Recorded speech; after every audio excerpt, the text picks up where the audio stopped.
আসসালামু আলাইকুম এভরিওয়ান।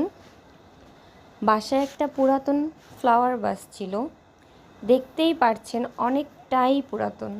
তো এটাকে ফেলে দিতে আর ইচ্ছে করলো না, তাই রং তুলি নিয়ে বসেই পড়লাম। রং দিয়ে এমন কাজ আগে কখনই করা হয় নাই, তাই একটু নার্ভাস নিয়েই শুরু করে দিলাম। অনেক সময় লাগছে, বাট কাজটা করে ভালো লাগছে। তো এখন আপনারাই বলেন কেমন হয়েছে।